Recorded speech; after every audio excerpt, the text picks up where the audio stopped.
during my talk, I often just keep going and going, and if something's not clear, I strongly recommend, or if there's something extra you want to ask, put your hand up. I can be dynamic. If you mess up my talk, great, because we're having a good discussion. So just talk, and we can keep it going that way. So I'm Jim Young, and since I've already been introduced, I'll speed through. But I had to show this picture. Speaking of great things to do, walking up from the lake down there, all the way up here, is just amazing. I don't know what I'll do with all this flatness here, but I did my Ph.D. in Calgary with social robotics. I also spent a lot of time in Tokyo, where I got a lot of experience with different kinds of robots, which was pretty cool. This is the University of Tokyo. They have a very, very beautiful campus. And currently I'm at the University of Manitoba. I'm an assistant professor in computer science. This is my research group and collaborators. So we have a really cool thing going, I think, with a lot of fun stuff going on. So today's talk is about robots, and I want to start by mentioning Hollywood. And Hollywood does an awesome job of conveying how amazingly fun and cool robots can be, right? We have the classics, and we love them, and they communicate with emotion. Even R2-D2 has this little, I'm not even going to pretend to try it, but the cool beeps that go up and down and sound emotive. Anyone even know who this guy is? My first-year students stare at me blankly now. But it was like my favorite guy, right? Yeah, we have WALL-E and so on and so forth. So everything from fun to cool, to kind of some deep questions, machines have feelings, all the way up to just plain funny, right? So robots have all these emotions that make for great media. They sell a lot of shows. But I guess the question I'm looking at here is, this is great for TV, but what about the real world? If we have robots here today that we're helping with setting up the chairs and things, do we care about this kind of stuff? And a lot of people in the science community, I'm in computer science, right? And a lot of people in the science community often go, particularly in the harder sciences, go, yeah, that doesn't make any sense. I just want things to do a good job. And I don't care about emotions. This is the kind of thing I'll be talking about quickly today. Kinds of questions like, are emotions real? The kinds of questions people ask. I totally can't see it. There we go. Are they useful? Why bother, even if they are useful? And why, even then, why should I care? I don't care about robots anyway. So this is the kind of questions I'll be talking about. So the first point I want to make, and I think that my stance actually is pretty clear that I do believe this stuff is cool and useful, is people tend to actually attribute robots with human or animal-like emotions, and more so than other technologies. Okay, and this is actually a large body of work now behind this, and I'll just talk about a few examples. I can hear you yelling, but that's not fair. They look like humans. Of course we do. But I'm not only talking about androids. I'm also talking about things like vacuum cleaners. Anyone here own one of these? Okay. Does that actually count as two or just one? Just one. Okay. So here's some funny factoids from some studies for you. About a third of families give their robotic vacuum cleaners a name. Okay. Who here has named their home vacuum cleaners? Always one who puts their hand up. Just to be difficult. Oh, good. No one does. There's a small industry of buying clothes for their vacuum. This is a vacuum cleaner, okay? And also I want to talk about the military, and I'll avoid all the annoying questions of, robots killing people and things. But here's a great product that they use in the military to do things like reconnaissance or, patrolling or touching things to see if it's a bomb. Okay, I'll just share one quick story with you.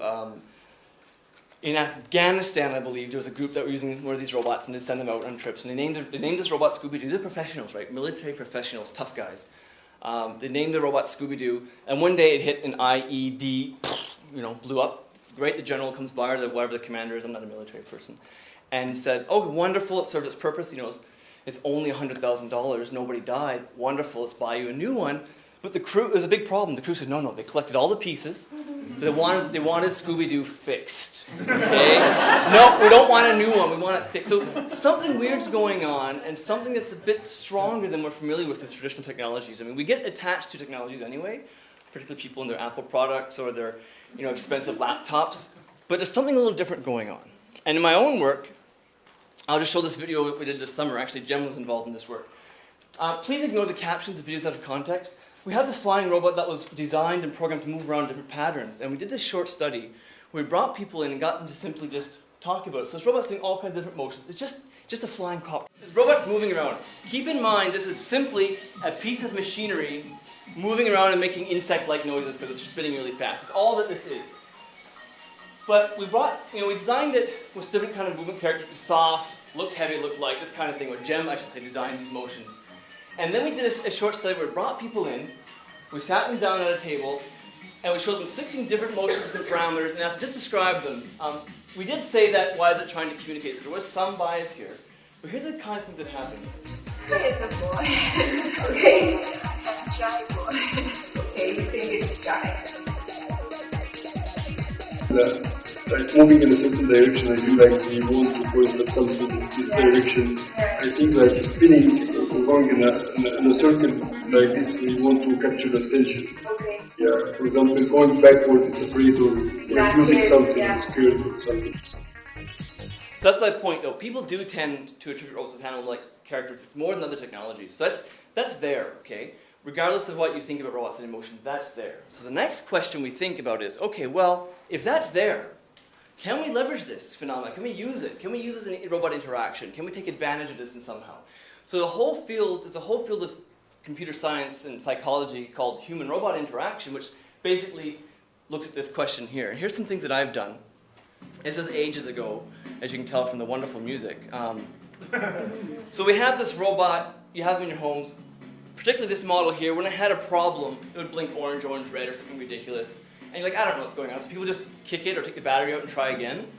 But if it could leverage this kind of anthropomorphism, like this see-through device we built, you instantly get going, what's going on? Okay, system's okay, perfect. And then when it starts to interact with the environment, oh, something happened, didn't expect it, you can get a sense of what's going on without having to learn about error codes or any computer science type stuff. Oh, it's working hard, someone walks by and goes, hey, he's stuck. Here we go, robot, okay. So we're taking advantage of this. And here's a similar robot that just a student of mine did this summer.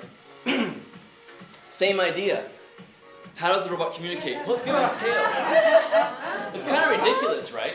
But at the same time, you can imagine it could use WAG to be happy it found dirt, or the battery starts getting low, the tail goes down, it starts to look tired. You don't have to learn about robots. You can just, in the corner of your eye, see what's going on. And people really liked it.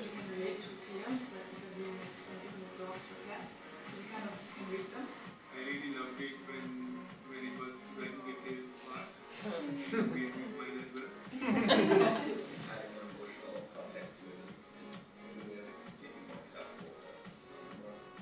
So the reason I showed these quotes, and she cuts it, the reason I showed these quotes is not that, okay, fine, it's a robot, people like it. But actually, people really bought into it, like everybody. If I did a study on Microsoft Clippy from Word, I don't think we'd get these awesome comments. People would be like, just turn it off, turn it off. So, yeah.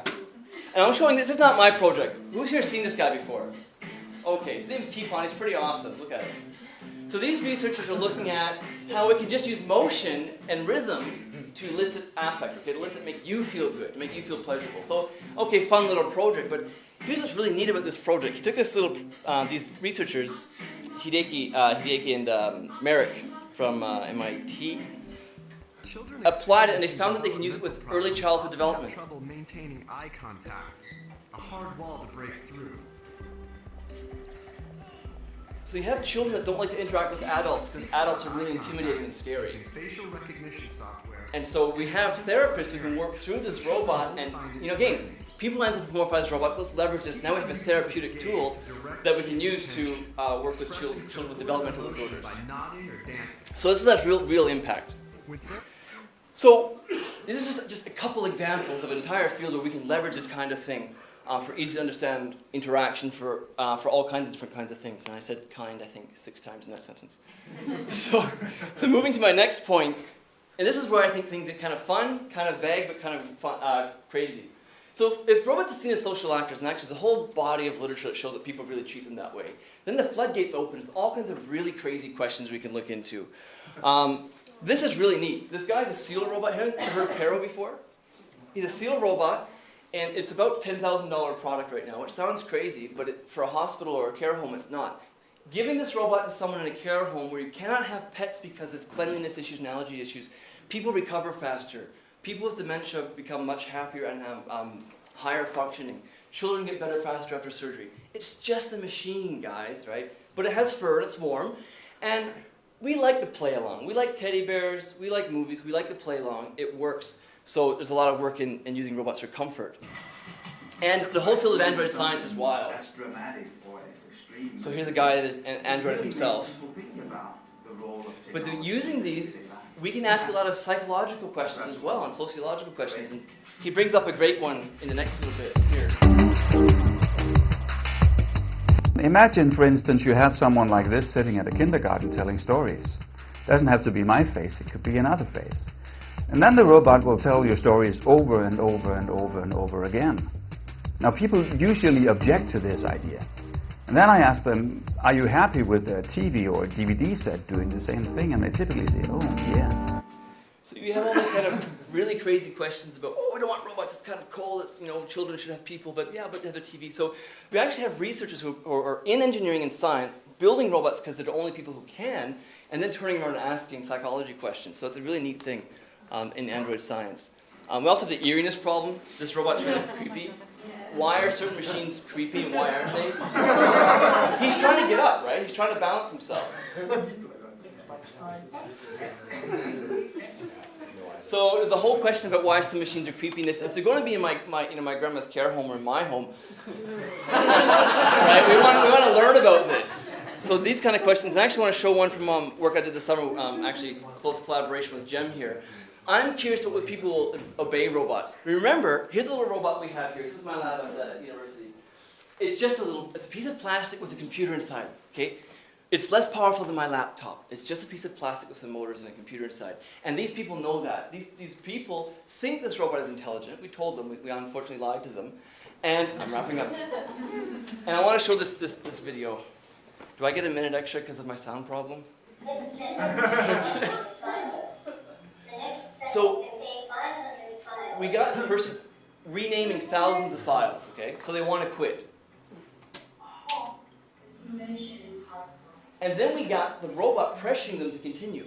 Okay? So no, please continue. 500 files. The next set will contain 1,000 files. No way. Stop you.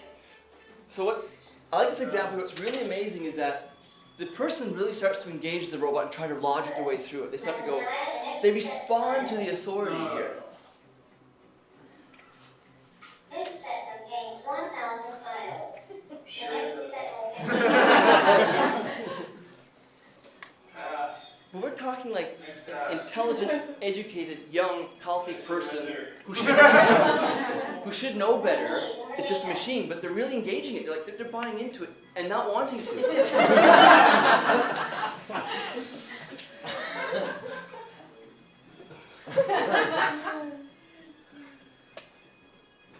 This is just renaming files, right?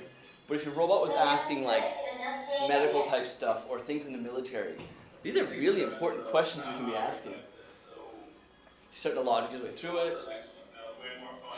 It's essential that you continue.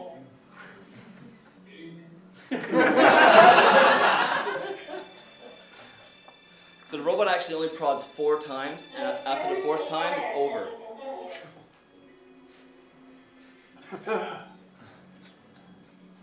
And now he just gives up. In that case, we will end the So experiment. we actually compared this to a human experimenter and Jim, who's an amazing actor, by the way. And we found that people were more responsive to the human. Of course, we have a tiny robot. Jim has a beard. All these sort of things. But the core question of how people listen to robots in positions of authority still remains. I think it's a really important one to consider. So, just to summarize, I talked about these kind of questions. Are the emotions real question? I like to point that out, but say, I don't care. What I can say is, I don't care whether they're real or not. What I care about is people respond to them. So they are useful. People respond to them. Why should I care? Because we're going to have robots. It's one of the world's biggest investments right now is in robotic technology. So they are going to come, and you need to care because you're going to see them in a store near you fairly soon, I imagine. Okay, so I'll cut my discussion there. That's me. Questions? Okay. And the last little bit, how much of it do you kind of take into account or think about the idea that people would respond to the small robot in the same way? Like, that's kind of the only tools that we have when we talk to this kind of stuff. Like, I think about watching my brother fight with Final Cut Pro when he's trying to do editing. And he'll end up saying the same kinds of things to the computer. It doesn't really matter. It's just kind of the only tool he's got. That's right. It's not responding the way he wants it to. You mean, what he's saying is the only social tool you have, the only tool you have to deal with the problem is to use your human language saying, you stupid computer, I'm trying to get this done. I think there's an important difference here. If I think you said your brother working with Final Cut Pro, you have a task you want to get done, and so you're trying to trudge through this ridiculous machine to get it done. These people have no inclination to do this task except for the robot telling them to continue. Rename 1,000 files, 5,000 files, 80 minutes of this, right? And a lot of people went through being pressured by the robot. If I challenge you, maybe we should do this. If your computer tells you to do something ridiculous, you close the window, you just walk away, right? So one person, I believe, got up and walked away. I have to go back and look. One person got up and said, this is stupid, and walked away. And that's exactly what I would expect to happen with the regular machine. But with this, they actually, suddenly you have a stupid machine that suddenly, we put a face on it and it's talking, and so people kind of listen to it. It's really, really unsettling, actually. But I think it is different. Yeah. Do you think it has to do, is it less that the robotic emotions are important, like that the robot expresses emotion itself, or is it that people are personifying the emotion onto the robot? I mean, I know my car is not a robot, it is not alive in any way, shape, or form. I will not get rid of it whatsoever because I talk to it and I vent my problems and I personify emotions onto it. And they're my emotions, but I place them on my car. Right. And do you think that's what's more important, is that people are convinced to give their emotions to the robot? I think so. I think that's exactly what it is. And I think that it's being encouraged by the design, right? And I think that even deeper than your car, for example, I could be wrong, but if you took your car to the shop and they said, you know what, we found a recall problem, we're going to give you a brand new car. You know, how many people would you think would say, give me the car, or no, I really want you to fix my old one? Only a few people have good memories. Fix my car. Okay, well, you need to fix your car. But I don't think it would be quite the same as what we were seeing with robots. And I don't have evidence for that, but that's just my sense. Yeah? Did you notice in any of your interactions with people that any kind of people are more apt to interact with? Like, say, for example, younger people are more willing to interact with these things versus older people, or versus women, or whatever? I did a previous experiment. I didn't find any difference between women and men, and we often look for that kind of thing just out of curiosity, and I didn't find any difference. Older people often are more skeptical up front, okay? We've noticed these things, like I did an experiment previously. We were training a robot to follow someone in a shy fashion or an aggressive fashion, this kind of thing. And we had an older engineer saying, this is ridiculous, robots don't have emotions, it's stupid. But I'll play along, you know, you give me your $15, I'll do your experiment, right? But they talk up front, but then during the experiment, we observed the same kinds of behaviors, like, haha, you're so cute, look at it. It's like a dog, and they start petting it. And the person, and afterwards, yeah, no, I didn't know anything from worse, I'm just a machine. But, so I find a lot of that initial upfront, but then people just like to buy into it. We like movies, we like media, we like stories. I think that's all it comes down to. We like to buy into it. It's moving around. It's, you know, we like to give it things. I think people just naturally do that. Okay, I think you were next. Sorry. I think the scary thing is you can teach robots to recognize happiness, sadness through the facial features. And through artificial intelligence, you can teach them to respond appropriately. So you could get the robot to actually, you could reinforce this communication and maybe even use robots to manipulate and control, and seeing how much interaction Absolutely. there is already when they're not doing that. And there are people working on this kind of exact same thing. And you're doing that, right? This is don't mock me. So far, this is the limit of what I've been doing in that direction. But there are, for example, a study that I'm familiar with, and the name currently escapes me. I don't know if you know. Apparently, car salesmen are trained to mimic you. So if you nod, they nod. Robot? Sorry. I'm not programmed to answer that question. Okay, sorry. And I believe you had the next question. Yeah. Is most of this? Are we really talking about like a user interface? Like in order for us better to use machines, and we're emotional beings, that this allows us to better communicate with the technology, and you get that? Is that sort of the idea behind this? With the authority work, maybe not so much. It's just curiosity for me, and it's kind of like scary, and I want to know more about it. But with the tale and the cartoon type stuff, I think absolutely. I've seen people again with this Roomba. It's a product. It's like 3 or 4 million homes now in North America have this vacuum cleaner. It's out there. And what do people do when it has an error? It just blinks a red light or something, so people actually kick them. They actually take the battery out, and they shake it, and they try again, and eventually just give up. It's not communicating. And I'm not talking about interface in terms of your computer where you want to give it exact commands, but even the low-level stuff like, oh, its wheel is bad, or oh, it's getting low energy, its battery is low. We can communicate that stuff with a tail or more emotive things that we can relate to. The average person does not care that the voltage has dropped from 12 to 9.8 volts. The average person would rather care that the robot's getting tired.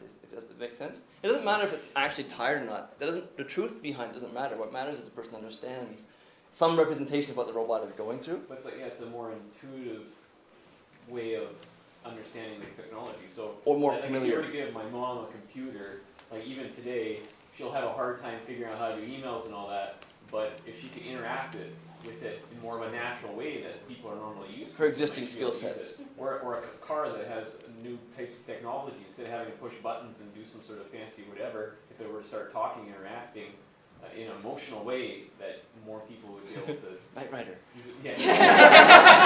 The problem I think cars are going to face is simply an ingrained technology. I think people don't like to change things. So, for example, the fact that we are already really familiar with how our cars work, and we know how they work, and we still call them her or him, and we do this. Oh, my car's tired today.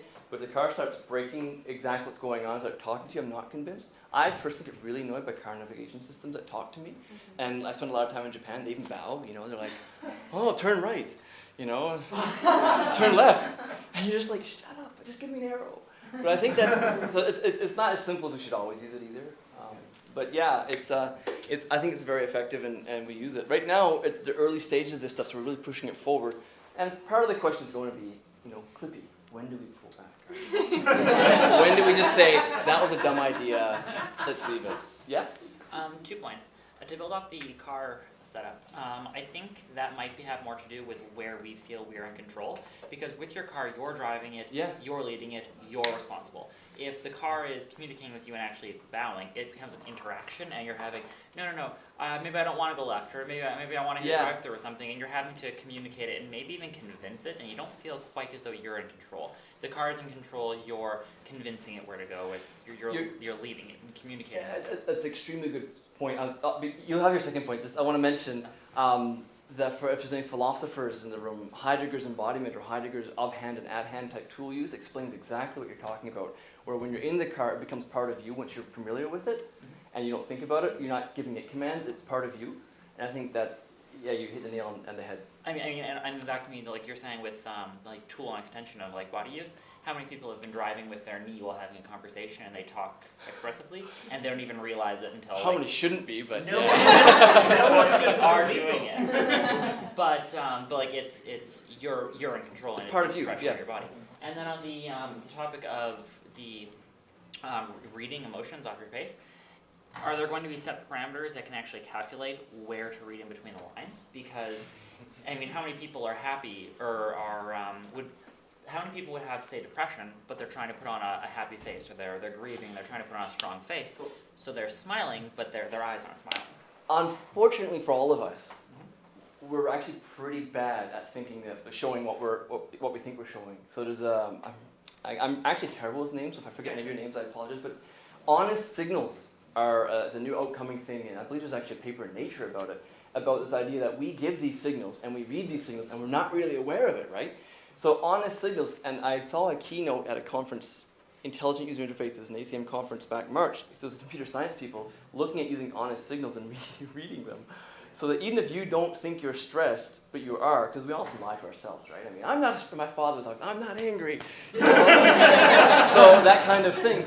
If computers can read your honest signals consciously better than we can read other people's honest signals, that's really, really horrifying. But it's there. My approach to this is if I'm involved with it, I can hopefully be a little bit more ethical about it. I'm not going to get into that debate this time. Does that help answer your question? I mean, the privacy concerns are horrendous. Imagine, it's Minority Report, the movie, not the book all over again. You walk into a store and it looks at you. Not only does it know who you are, it knows exactly what you're feeling, and they can tell you're probably going through a cold, and they can tell everything about you. Suddenly, you're completely naked to this machine that's advertising to you. This is kind of a reality that's coming down the pipeline. It's really scary. Well, it almost seems like your identity, instead of being like downloadable to it or uploadable, should be each one should have an individual memory bank that you almost have to, like a login password, like a login setup, introduce yourself to it, and so that way it's not. You're not going to walk into a store and it's not going to be, oh, Jim Young, have you heard about the new toothpaste? And like it's not. I broke my teeth. You have to actually like introduce yourself and go, well, I'm interested in this, and it can then give you advertisements based on it. I just hope we can trust our governments. Governments? That works. Sorry?